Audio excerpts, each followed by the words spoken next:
Praise the Lord. Ẹ kí hallelujah ẹ̀yin ènìyàn Ọlọ́run.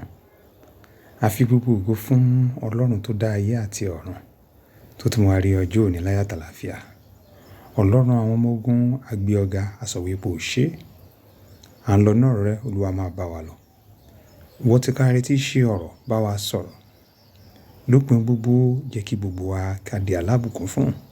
Torí tí a gbàdúrà lórúkọ Jésù Kristi Olúwa wa. Àmín. Ẹ̀yin ènìyàn Ọlọ́run. Ìpè sí ìrònúpìwàdà náà la tún mú wálé ní o, gẹ́gẹ́ bí Olúwa ti fi sí mi lọ́kàn.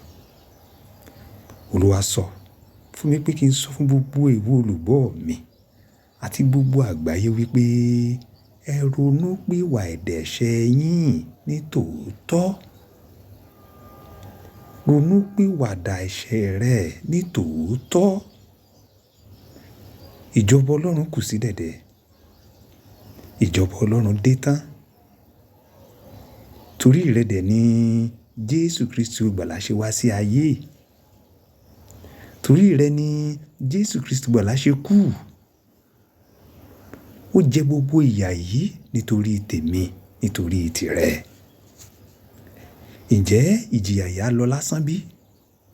Ẹ má jẹ́ ká gbàgbé nínú ìwé ìrere ti Mátíù tí à ń bá lọ orí 9 ẹsẹ̀ 13 sọ fún wa wípé ó ní òun wá láti kíni, òun ò wá nítorí olódodo bí kò ṣe láti pe ẹlẹ́ṣẹ̀ sí ìrònúpìwàdà. Ìwé Mátíù orí 9 ẹsẹ̀ 13 ó ní ṣùgbọ́n ẹ lọ ẹ sì kọ́ bí a ti ń sọ èyí sí, bí a ti mọ èyí sí.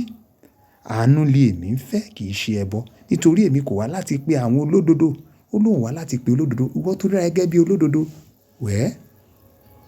máa rọ̀ ọ́. Má wò ó pé bóyá o pé tán. Má wò ó pé bóyá o má wò ó pé àwa ti dé ìpele kan nínú ìgbàgbọ́ tẹ́nikẹ́ni ò lè wàásù ìrònúpìwàdà fún wa mọ́. Rárá. Ọ̀rọ̀ ìjọba ọ̀run jù báyẹn lọ. Ọ̀rọ̀ ìjọba ọ̀run jù báyẹn lọ. Jésù Kristi ń pè ọ́, yí ara rẹ wò.